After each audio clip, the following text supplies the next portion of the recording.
Hello दोस्तों, कैसे हो? आपका स्वागत है त्रिपाण स्टडी सेंटर में। आज जो हम करने जा रहे हैं क्लास 12th एनआईएस बोर्ड का जो है चैप्टर नंबर 15। ये चैप्टर नंबर 15 जो है सोशोलॉजी का है। ठीक है, इसमें हम जो है अर्थव्यवस्था, राज्य व्यवस्था और धर्म के विषय में विस्तार पूर्वक जानेंगे। ये चैप्टर कई मायने में कई क्लास के बच्चों के लिए इम्पोर्टेंट है, चाहे वो सीबीएसई पढ़ रहे हो, जिनका एनसीईआरटी बुक हो। अगर उनके बुक में अगर अर्थव्यवस्था, राज्य व्यवस्था और धर्म है तो ये चैप्टर उनके लिए इम्पोर्टेंट है। साथ में जो कहते हैं यूपी बिहार बोर्ड के बच्चे हैं, उनके लिए भी अगर उनके पास सोशोलॉजी विषय है तो ये चैप्टर उनके लिए अमृत तुल्य है। और ये चैप्टर में हम जो है अर्थव्यवस्था और राज्य व्यवस्था और धर्म के विषय में जो है विस्तार पूर्वक जानेंगे। इसके हर एक पहलू के विषय में चर्चा करेंगे, लेकिन ये सब तब होगा जब हम चैप्टर स्टार्ट करेंगे। लेकिन आपको पता है कि चैप्टर स्टार्ट करने से पहले एक बात जो मैं हमेशा कहता हूँ, जिसको आपको सोचना भी चाहिए, विचार भी करना चाहिए और अमल भी करना चाहिए, वो ये है कि जब भी वीडियो देखिए पूरा देखिए, क्योंकि अधूरा जानकारी सदैव खतरनाक होता है। साथ में एक इंपॉर्टेंट बात ये भी रहता है, अगर आप पहली बार वीडियो देख रहे हो तो लाइक शेयर सब्सक्राइब करना मत भूलना, क्योंकि दोस्तों लाइक कीजिएगा तो बनाने वाले का मनोबल बढ़ता है, सब्सक्राइब कीजिएगा तो इससे ये होता है कि जब भी मैं कोई वीडियो डालूंगा उसका नोटिफिकेशन आपको समय रहते मिल जाएगा। और देखिए, शेयर का मतलब ये होता है कि आपके थ्रू ना जाने किन बच्चों को हेल्प मिल जाए, ये आप भी नहीं जानोगे, इसलिए जो है आप शेयर जरूर करो। ठीक है, व्हाट्सएप स्टेटस पे भी लगाओ। दोस्तों एनआईएस सेंटर जो है कई मानने में बहुत से बच्चों के लिए हेल्पफुल है, चाहे वो 8th क्लास हो, 9th 10th 11th 12th हो, चाहे वो एनआईएस बोर्ड के बच्चे हों, ठीक है, चाहे बीए एमए के बच्चे हो, सभी क्लासों के लिए कुछ ना कुछ जो है त्रिपाण सेंटर में उपलब्ध है। तो इसलिए आपके लिए ज़रूरी है कि आप सब्सक्राइब करके इसको चैनल को जो है सेव कर लो, नहीं तो बाद में अगर रिसर्च करोगे तो शायद आपको ये चैनल प्राप्त ना हो। तो इसलिए सोचना नहीं, विचार नहीं करना है, सब्सक्राइब करके जो है अपने पास सेव करना है। दोस्तों ये तो बात था आपके लिए, लेकिन अब देखते हैं हमारा आज टॉपिक क्या है। हमारा जो अगला टॉपिक है वो है आर्थिक विकास, यानी यहाँ आर्थिक विकास किस प्रकार हुआ। ठीक है, तो इसमें जो है समाजशास्त्रियों ने इसमें क्या विचारधारा रखा, तो इसके विषय में हम यहाँ जानेंगे कि आर्थिक विकास होती क्या है। अर्थव्यवस्था में जो है प्रगतिशील परिवर्तन आर्थिक विकास कहलाता है। यानी जनरली अगर देखा जाए शब्दों में, तो अर्थव्यवस्था में प्रगतिशील परिवर्तन जो आता है, यानी प्रगतिशील परिवर्तन जो आते हैं वो आर्थिक विकास कहलाते हैं। विकास का मतलब केवल सकारात्मक परिवर्तन ही नहीं है, जैसे कि इसके नाम से प्रतीत होता है। ये वह परिवर्तन है जो बाहर से लागू किए जाते हैं। दूसरे शब्दों में बाहरी एजेंसियां होती है जो एक समाज में विकास की योजना लाती है, यानी इससे समाज में एक जो है विकास योजना आती है।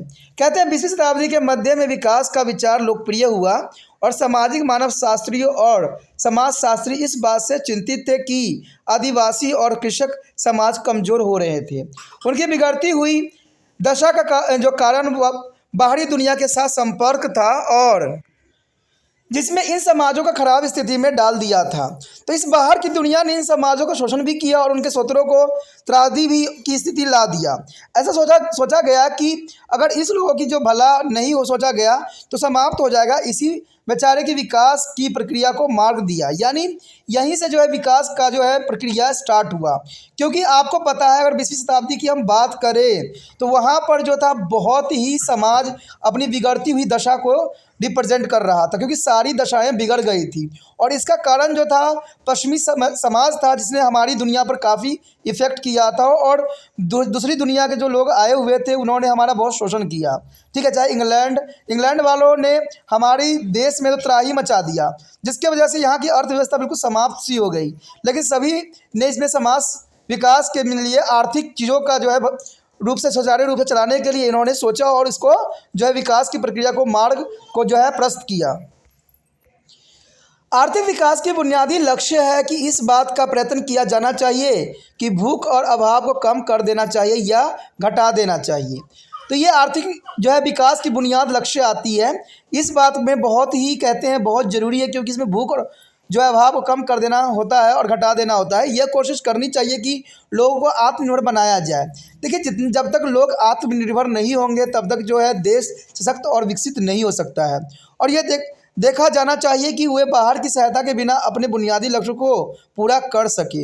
इन दोनों लक्ष्यों को पूरा करने के लिए समाज जिसको ऐसा बनाना है उन्हें भागीदारी करनी भी चाहिए। वे लोग जो विकास की प्रक्रिया से जुड़े हुए हैं उन लोगों से यह जानना भी चाहिए कि उनकी आवश्यकताएं क्या है और आवश्यकताओं की विविधता क्या है।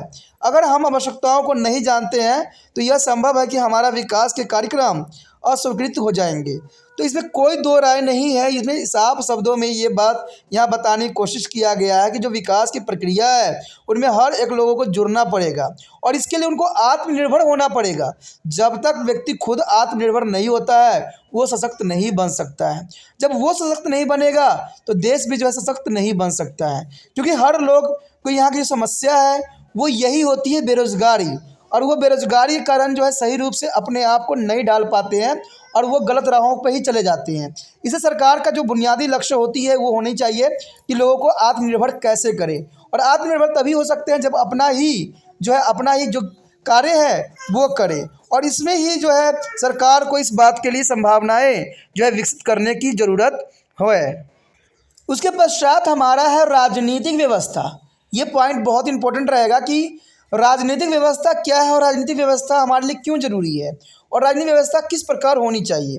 देखिए, राजनीतिक व्यवस्था समाज की वह व्यवस्था है जो लोगों की भूमिका को परिभाषित करता है, यानी लोगों की क्या कार्य है, लोगों की कैसे होना चाहिए। यह राजनीतिक व्यवस्था ही समाज को जो है सही रूप देती है, क्योंकि राजनीतिक व्यवस्था में ही सारे रूल रेगुलेशन बनाए जाते हैं।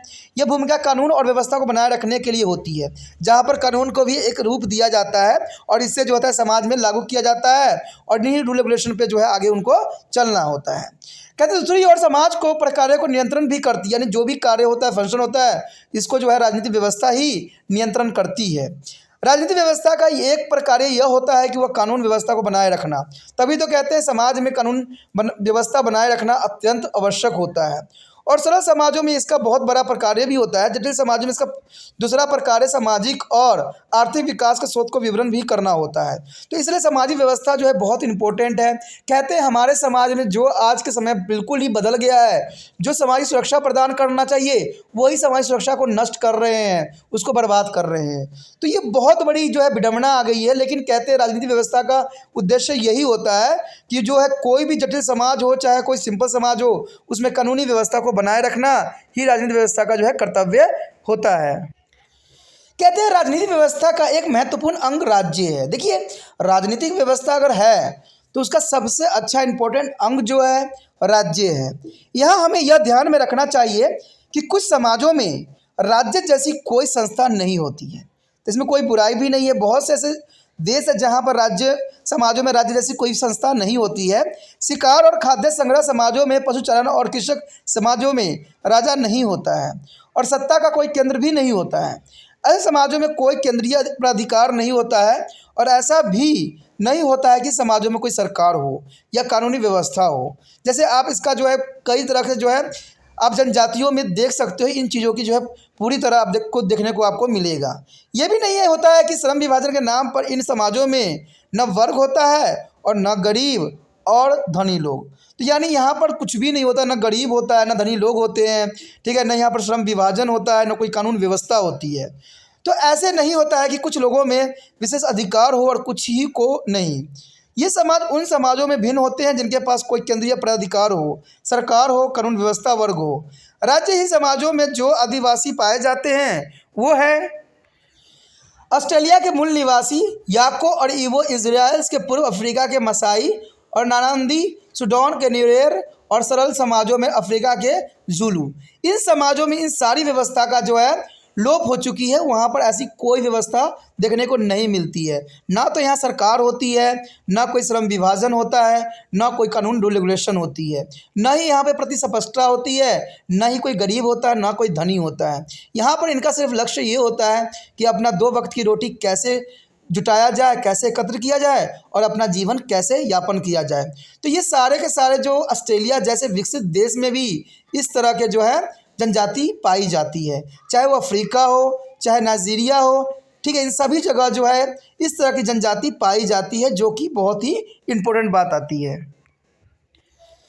कहते हैं राजनीतिक राज्य की अनुपस्थिति का यह मतलब नहीं है। देखिए, यहाँ पर अगर अनुपस्थिति है तो इसका मतलब ये नहीं होता है कि समाज की व्यवस्था अस्तित्व में नहीं है। लेकिन समाज तो मैंने आपको पहले ही बता चुका हूँ कि समाज हर जगह होता है। जहाँ व्यक्तियों का समूह होता है वहाँ से वहाँ जो है ऑटोमेटिक बन जाती है। तो इसका मतलब अगर हम उन जनजाति की बात करें जिनके पास ना रूल रेगुलेशन है, न श्रम विभाजन है, न धनी है, न गरीब लोग हैं, तो इसका मतलब फिर भी वहाँ पर जो है समाज जरूर होगा। निश्चित रूप से ये समाज अराजकता से भरे हुए हैं और इन समाजों में ऐसी संस्था होती है जो समाजों को व्यवस्थित रूप से रखती है। उदाहरण के लिए व्यक्तियों के बीच में जो तनाव झगड़े होते हैं उन्हें सुलझा दिया जाता है, और या ऐसे समाजों में कुछ लोग ऐसे होते हैं जो झगड़ों की स्थिति को हल कर भी देते हैं। न्यू ईयर्स जनजाति में एक धार्मिक मुखिया होता है जिसे हम चीते की चमड़ी वाले मुखिया कहते हैं। यानी इस मुखिया को जो है चीते की चमड़ी वाले मुखिया के नाम से प्रसिद्ध है। इसको न्यू ईयर जो है जनजाति में देखने को मिला है। इन्हें चीते की चमड़ी वाला इसलिए कहते हैं कि वह उस तरह के मानव हत्या के मसलों में हस्तक्षेप करते हैं। यानी मानव हत्या या किसी तरह के जो है हत्या वाला कांड होती है तो उसमें ही ये व्यक्ति जो है अपना जो है दखल अंदाजी करता है। इसका फैसला उन मामलों में लागू होता है जो झगड़ते हैं और व्यवहार के नियमों का उल्लंघन भी करते हैं। तो ये काफ़ी इंपॉर्टेंट यहाँ बात आ जाता है। यदि ये समाज किसी भी झगड़े को अपना दखल रखता है तो इसका तात्पर्य यही होता है, यानी इसका अर्थ यही हुआ कि राज्य न होने पर भी समाज में जो भी संघर्ष होता है उन्हें हल करने के लिए कोई ना कोई जो है अनौपचारिक संस्था अवश्य होती है। तो इसमें कोई दो राय नहीं है। देखिए, अगर राज्य नहीं है, अगर मान लीजिए राज्य का नहीं व्यवस्था है, लेकिन अगर उनमें किसी तरह के जो है संघर्ष होता है तो इसको जो कंट्रोल करने के लिए कोई ना कोई ज़रूर होगा। चाहे आपके बड़े सदस्य हो सकते हैं, चाहे वहाँ के कोई मुखिया हो सकता है जिसको हमने महत्वपूर्ण स्थान दिया हो। तो ये कहा जा सकता है कि अगर राज्य नहीं भी है फिर भी जो है यहाँ पर संस्था किसी न किसी रूप में ज़रूर विद्यमान होती है। उसके पश्चात हमारा अगला टॉपिक जो है शक्ति और प्राधिकार। कहते हैं शक्ति और प्राधिकार क्या है। देखिए, शक्ति प्राधिकार से भिन्न है। इन दोनों का अंतर वैधता का है। वैधता का मतलब हुआ वह शक्ति जिसे समाज स्वीकृति देता है, यानी वह शक्ति जिसको समाज स्वीकृति देती है उसको वैधता कहते हैं, वैध होती है। समाजशास्त्रियों द्वारा वैधता का अर्थ न्याय समानता से है, जिसमें न्याय समानता दिखाई जाती है। क्या समाज के सदस्य को यह अधिकार है कि वह सम्मुख स्थिति में अपनी शक्ति का प्रयोग कर सकता है या नहीं। तो ये जरूरी है कि अगर अधिकार है तो समाज के सदस्यों को यह अधिकार है भी कि नहीं, तो ये जानना जरूरी है। शक्तियों का प्रयोग जो है लुटेरे और पुलिस दोनों ही करते हैं, या हम भी करते हैं। शक्तियों का प्रयोग सभी करते हैं, लेकिन मैं एक बात जानता हूं कि आप लोग अपनी शक्तियों का प्रयोग नहीं कर रहे हो, क्योंकि इसका कारण ये है कि आप तिरपान स्टडी सेंटर को आगे बढ़ाने में किसी प्रकार का जो है कोई भी योगदान देने के लिए असमर्थ थे हो। क्योंकि आप लोगों को जितना हो सकता है उतना करना चाहिए, ये शब्द आपके लिए लगता है अधूरा हो गया। क्योंकि आप लोग अगर ऐसे बात समझते सोचते तो ये तिरपान स्टडी सेंटर आज तक कहाँ से कहाँ पहुँच गया होता और कितने व्यक्ति जुड़ गए होते, इसका कोई अर्थात नहीं होता। क्योंकि कहते हैं आपके लिए हर एक क्लास के लिए इतना कुछ दिया गया है, फिर भी जो है आप लोग इसको देख लेते हो बेशकली, बट इसको आगे बढ़ाने की कोशिश नहीं करते हो, इग्नोर कर रहे हो। तो यही बात है कि आप अपनी शक्तियों का प्रयोग नहीं कर रहे हो। आपको शायद ये लग रहा होगा कि इससे जो है चैनल आगे बढ़ जाएगा, ये काफ़ी आगे हो जाएंगे, लेकिन कहते हैं ना दोस्तों, ये बात सोचना आपके लिए गलत है। क्योंकि तिरपान स्टडी सेंटर का सिर्फ एक ही उद्देश्य है कि उन बच्चों तक पहुंचना है जिनको इस वीडियो की ज़रूरत है, जिनको इस ज्ञान की ज़रूरत है। लेकिन आप जो हो अपना शक्ति का उपयोग नहीं करते हो। आपके पास मोबाइल जैसी इतनी पावरफुल शक्ति है जिससे आप समझ रहे हो, ठीक है, तो आप इसका उपयोग करना ही छोड़ दिए हो। आपको लगता है कि मैं व्हाट्सएप स्टेटस पे लगा दूंगा तो लोग मुझे क्या कहेंगे, मुझे चिढ़ाएंगे कि बहुत बड़ा पराकू बनता है। कहते हैं अगर दुनिया को तो आप देखते रहोगे तो कामयाब शायद नहीं हो पाओगे, क्योंकि कामयाब होना है तो हमें अपना कर्म करना होता है, ना कि दुनिया को देखना होता है। दुनिया जो भी मर्जी समझे, दुनिया का तो कहना ही है, जो सही होता है उसको गलत बना देते हैं, जो गलत होता है उसको सही बना देते हैं। आज दुनिया सिर्फ अपना स्वार्थ ही सिद्ध करना जानता है। तो इसलिए मैं देख रहा हूं कि आप लोग जो हो इसको आगे नहीं बढ़ा रहे हो, क्योंकि कहते हैं जैसे सब्सक्राइबर बढ़ते हैं उससे ये पता लगता है कि बच्चों को इससे इंटरेस्ट जाग रहा है और ये क्या कर रहे हैं, इस वीडियो को देख भी रहे हैं। बेशकली मैंने देखा है कई जगहों पे जो है 1000 से ऊपर व्यूज जा चुके हैं, जो बच्चों ने देखा है, मुझे खुशी मिली है। लेकिन बहुत जगह जो है सब्सक्राइब नहीं करके रख रहे हैं, जिसकी वजह से उनको ये वीडियो नहीं मिल पा रहा है, ठीक है। तो आप लोग भी जो है, कोई बच्चा है तो आप लोगों को भी प्रोत्साहित करने की ज़रूरत है कि ये वीडियो उन बच्चों तक पहुँचे जिनको ज़रूरी है। क्योंकि मैंने देखा है कि बीए वाले बच्चे भी, एमए वाले बच्चे भी इसका पूरा उपयोग कर रहे हैं, पूरा देख रहे हैं, लेकिन इस वीडियो को फैलाने की कोशिश नहीं कर रहे हैं। क्योंकि मैंने बीए वाले बहुत से वीडियो में देखे हैं जहाँ व्यू काफ़ी बढ़ चुका है, लेकिन इनका जो है सब्सक्राइबर इसलिए नहीं बढ़ रहा है क्योंकि उनको लगता है कि शायद सब्सक्राइब कर लेने से इनका मोबाइल का मेमोरी बढ़ जाएगा। तो शायद चलिए कोई भी सोच हो, कई भी विचार हो, कहते हैं इंसानों को अगर अगर उद्देश्य अच्छा होता है, सच्चा होता है, तो इसको आज न कल कोई ना कोई ज़रूर ऐसा व्यक्ति मिल जाता है जो इसको बढ़ाने के लिए अग्रसर होगा और सब बच्चे जो जो है मैं ज़रूर पहुंच पाऊंगा। यही विश्वास के साथ हम आगे चलते हैं। देखिए, शक्ति का प्रयोग लुटेरा भी कर सकता है, पुलिस भी, दोनों भी कर सकते हैं, लेकिन ताकत का प्रयोग वही करता है जो वैध होता है। यानी देखिए, ताकत आप हर जगह उपयोग नहीं कर सकते, ठीक है। ताकत का उपयोग आप उसी समय करोगे जहाँ पर वैध होता है, जहाँ जरूरी है। अगर मान लो आप रास्ते में निकल रहे हो, कोई बच्चा है, आप उसको थप्पड़ मार रहे हो, अपने ताकत का उपयोग कर रहे हो, तो ये वैध नहीं है। वैध तो तब होगा जब वो बच्चा गलती करता है, अगर आप बात नहीं समझता है तब मारते हो, तो इसको दो लोग जो है इसको वैध कहेंगे कि बच्चा ने बात नहीं माना, गलत काम किया, इसलिए हमने मारा। और बेमतलब कि आप मारोगे तो इसको अवैध कहा जाएगा। तो राज्य की इस परिभाषा इसी तरह किया जाता है कि वह शक्ति का प्रयोग करता है वो वैध होता है, क्योंकि शक्ति का जो प्रयोग राज्य कर रहा होता है वो हमारी भलाई के लिए कर रहा होता है और हमारे भलाई के लिए जो है रूल रेगुलेशन यहाँ पर बना रहा होता है। इस भांति राज्य में अपने क्षेत्र में जिस वैध शक्ति का प्रयोग करता है उसे हम प्राधिकार कहते हैं।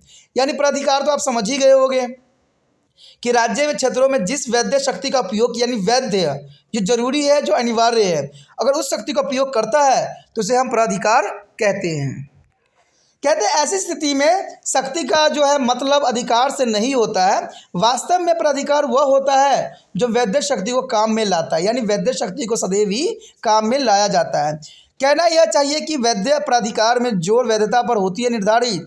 इसे परिभाषित करने में कहना चाहिए कि वह वैध शक्ति है और वह प्राधिकार है, यानी वही वैध शक्ति कहलाएगी, वह वही प्राधिकार कहलाएगी। यहाँ पर आगे देखिए, अगला टॉपिक बहुत इंपॉर्टेंट है कि प्राधिकार के प्रकार क्या है। देखिए, आपने प्राधिकार के विषय में तो समझ ही लिया कि वैध शक्ति को कहा जाता है, लेकिन प्राधिकार के प्रकार क्या है, कितने प्रकार के होते हैं, तो हम देखा जाए तो यहाँ प्राधिकार जो है 3 प्रकार से में बांटा गया है। पहला है परंपरागत प्राधिकार, यानी परंपरागत, जो परंपरा चली आ रही है। एक होता है करिश्मा युक्त प्राधिकार, यानी जिसमें कोई अद्भुत बातें बताई जाती है, अद्भुत होती हो, उसे करिश्मा युक्त प्राधिकार कहते हैं। और एक वैधानिक प्राधिकार, जो होना ही होना है, उसको हम बदल नहीं सकते, यानी वैधानिक। कहते हैं परंपरागत समाजों में जो प्राधिकार होता है उसे हम परंपरागत प्राधिकार कहते हैं, यानी जो समाजों में प्राधिकार होते हैं उनको ही कहा गया है परंपरागत, यानी जो एक पीढ़ी से दूसरे पीढ़ी में जो ट्रांसफ़र हो रही होती है तो उसे हम परंपरागत प्राधिकार कहते हैं। सरल समाजों में जो प्राधिकार होते हैं उसे हम परंपरागत प्राधिकार कहते हैं। जटिल समाजों में प्राधिकार को वैधानिक प्राधिकार भी कहते हैं, यानी वैधानिक, जो होना ही होना है। यह भी संभव है कि विभिन्न प्राधिकार किसी भी समाज में एक साथ मिल सकते हैं और एक ही समाज में वंशानुक्रम द्वारा स्थापित राजा भी हो सकता है, उसे हम परंपरागत प्राधिकार कहते हैं। और उसी समाज में चुना हुआ मुख्यमंत्री भी होता है, जो वैधानिक युक्ति प्राधिकार होता है। यानी कहा जाए कोई विधानिक है, यानी आपने क्या किया, जो हमारा विधान है कि मुख्यमंत्री के जो होता है, किसी भी राज्य का मुख्यमंत्री होता है और काम उसको करना होता है, तो ये प्राधिकार है, ये होना ही होना है, ये वैधानिक है, ये होना ही होना है, तो ये जो है वैधानिक के अंतर्गत आ जाता है। 3 प्रकार के प्राधिकार वैधता के आधार पर एक दूसरे से पृथक किए जाते हैं। जब वैधता परंपरा और रीति रिवाज से ली जाती है तब इसे परंपरागत प्राधिकार कहते हैं, यानी परंपरा से ली जाती है, रीति रिवाज से ली जाती है। तो आपको मैंने पहले भी कहा था कि ये परंपरागत हुआ, यानी एक पीढ़ी से दूसरे पीढ़ी में ट्रांसफ़र हुआ है, तो इसका मतलब हुआ कि ये परंपरागत प्राधिकार है। जब यह कहा जाता है कि पिता के मरने के बाद पुत्र राज्य का मुखिया हो जाता है तब ये परंपरागत प्राधिकार होता है। जैसे कि मैंने पहले ही कहा कि इसमें जो होता है ये परंपरागत चलता रहता है। मान लीजिए कोई मुखिया मर जाता है और उसका एक पुत्र है, तो पुत्र को ही वहाँ का मुखिया बनाया जाता है कुछ समय के लिए, तो ये परंपरागत प्राधिकार होती है। और ये हमारे समाज में देखने को भी मिला है। कहते हैं युक्त विधि पर जो है प्राधिकार में इसमें कानून औपचारिक रूप से निर्देशक होते हैं और इस स्थिति में प्राधिकार सब पर एक जैसे ही लागू होता है, यानी सभी को जो है एक जैसा रूल रेगुलेशन यहाँ पर दिया जाता है। इसमें व्यक्तियों को प्राधिकार प्राप्त करने के लिए प्रतियोगिता करनी पड़ती है, यानी यहाँ पर कंपटीशन होती है कि भाई हमें प्राप्त करना है, हमें प्राप्त करना। जैसे कि मान लीजिए अगर मुखिया का अगर मर गया है तो उसका बेटा बन गया है कुछ समय के लिए, लेकिन उसके पास वहाँ पर कंपटीशन होती है, कंपटीशन में जो जीतता है उसको दोबारा से वहाँ पर मुखिया बनाई जाती है। तो ये सब परंपरागत रहती है। यह जो है प्रतियोगिता नियम और कानून पर लागू होती है, जहाँ पर यहाँ पर प्रतियोगिता में नियम भी होगी और कानून भी बनाई जाएगी। अव्यवस्थित कानूनों की व्यवस्था में गुण और योग्यता महत्वपूर्ण सिद्धांत होते हैं और परंपरागत प्राधिकार व्यवस्था जैसी है उसे बनाए रखते हैं। दूसरी और विधि युक्ति जो है युक्तियुक्त प्राधिकार की प्राकृतिक होती है जिसमें परिवर्तन आता ही रहता है। यह इस बात को भी बताता है कि सरल समाज अपेक्षित रूप से रूढ़िगत और परंपरागत केंद्र होते हैं, जबकि जटिल समाज प्रगतिशील और परिवर्तन केंद्रीय होते हैं। तो ये बहुत काफ़ी इंपॉर्टेंट यहाँ पर बात आ जाती है। तीसरे प्रकार के प्राधिकार को करिश्मा का प्राधिकार कहते हैं। यह प्राधिकार तब उभर कर सामने आती है जब प्रचलित व्यवस्था में संकट पैदा हो जाता है। यानी जब संकट पैदा होता है तब समाज में ऐसा संकट आता है जब लोग ऐसे व्यक्तियों का हस्तक्षेप चाहते हैं जो उसके लिए संघर्ष को समाप्त कर दे, यानी जो प्रॉब्लम आई है समाज में उसको जो है समाप्त कर दे। ऐसे व्यक्ति करिश्माई होते हैं, उसे विशिष्ट व्यक्ति समझते हैं और इस व्यक्ति में वो जादू होता है जो दूसरे से नहीं होता है। यह करिश्मा का एक व्यक्तित्व प्राकृतिक है और सामाजिक या राजनीतिक भी हो सकता है। देखिए सिंपल से अगर बात में हम देखें तो मान लीजिए हमारे समाज में कोई प्रॉब्लम आई, कोई मुसीबत आया है, अगर वो राजनीतिक सदस्य हो, सामाजिक सदस्य हो या कोई प्राकृतिक व्यक्ति हो जो उन प्रॉब्लमों को जो है संकटों को दूर कर दे, तो उसे करिश्माई शक्ति कहा जाता है, करिश्माई व्यक्तित्व कहा जाता है, करिश्माई प्राधिकार कहा जाता है। क्योंकि किसी व्यक्ति से ये नहीं सुधर सका लेकिन उसके आने से ये चीज़ें जो है सुधर गई है, सही रूल रेगुलेशन पे आ गया है, तो उसको हम करिश्माई व्यक्ति के रूप में या करिश्माई प्राधिकार के रूप में ले सकते हैं। इसे व्यक्तियों में करिश्मा करने की क्षमता होती है। जब करिश्मा वाले व्यक्ति शक्ति प्राप्त कर लेते हैं तब उसके इस प्राधिकार को करिश्माई भी कहते हैं। चीन के चेयरमैन माओ ज़ेडुंग करिश्मा के प्राधिकार का एक अच्छा दृष्टांत है। करिश्मा के व्यक्ति के लिए वह जरूरी नहीं है कि उसके पास कोई शक्ति हो, वह शक्ति के पहुंच के बाहर भी रहता है। इसका बहुत अच्छा दृष्टांत यह है कि महात्मा गांधी जी के पास कोई प्राधिकार नहीं था और इसलिए हम उनको करिश्माई नेता और करिश्माई प्राधिकार के अंतर करना चाहते हैं। ये इसलिए भी है कि करिश्माई नेता संघर्ष और जो सुलझा तो देते हैं लेकिन फिर भी वह प्राधिकार नहीं होता है। यानी सिंपल से लैंग्वेज में देखा जाए तो आपको पता है कि महात्मा गांधी एक साधारण व्यक्ति थे, लेकिन उनके संघर्ष नीति, उनके संघर्ष विचारधाराओं के वजह से अंग्रेज को जो है यहाँ से भागना पड़ा, यहाँ इस देश को छोड़ना पड़ा। तो आप कह सकते हो कि वो भी एक करिश्माई व्यक्ति थे। कहते हैं करिश्माई व्यक्ति का मतलब ये नहीं होता कि आपके पास कोई नेचुरली पावर हो जिससे आप कर सको। आप अपने व्यक्तित्व से भी जो है समाज में कुछ बदलाव ला सकते हो, तो उसे ही करिश्माई शक्ति कहा जाता है। तो इसी के साथ हमारा ये टॉपिक जो था बहुत इंपॉर्टेंट था जो कि ख़त्म हो रहा है। आगे का टॉपिक अत्यंत महत्वपूर्ण है तो उसको देखना मत भूलिएगा, जिसमें हम धर्म के विषय में चर्चा करेंगे। तो धर्म जो है बहुत कुछ हमें सिखाएगा, बहुत कुछ हमें जानने को मिलेगा। तो आप इसी तरह त्रिपाठी स्टडी सेंटर को लाइक शेयर सब्सक्राइब करते रहिए। सब्सक्राइब करना आपके हित में रहेगा। अगर सब्सक्राइब नहीं कीजिएगा तो अगला वीडियो का नोटिफिकेशन आपको प्राप्त नहीं होगा। इसी के साथ जो है दोस्तों हमारा टॉपिक आज खत्म हो रहा है। ठीक है, अगर आपको अच्छा लगा तो लाइक शेयर सब्सक्राइब जरूर कीजिए। अगर पहली बार अगर आप वीडियो देख रहे हो, पहली बार मेरे चैनल पे आए हो, तो सब्सक्राइब करना आपका फ़र्ज़ बन जाता है। सब्सक्राइब करने से ये होगा कि जो भी मैं आप क्लास के रिगार्डिंग कोई भी वीडियो डालूंगा उसका नोटिफिकेशन जो है समय समय पर आपको प्राप्त होता रहेगा। अगर सब्सक्राइब नहीं कीजिएगा, अगर आप दोबारा से त्रिपाठी स्टडी सेंटर पर आने की कोशिश कीजिएगा तो वहाँ पर आप त्रिपाण लिखिएगा तो जो है वो तिरपस कर देगा। ठीक है, जो आप गूगल पर सर्च करेंगे वो तिरपस कर देगा, जिससे वजह से आप जो है मेरे वीडियो का जो है फ़ायदा नहीं उठा पाओगे। तो सोचिए मत, विचार मत कीजिए, सब्सक्राइब कीजिए। आप सोचते होइएगा कि मेरे जो एग्ज़ाम खत्म हो जाने के मेरा क्या ज़रूरत है त्रिपाठी स्टडी सेंटर से। ठीक है, तो इसलिए सब्सक्राइब नहीं करने को सोचिएगा। लेकिन दोस्तों ऐसा नहीं है, त्रिपाठी स्टडी सेंटर जो है बहुत हेल्पफुल है।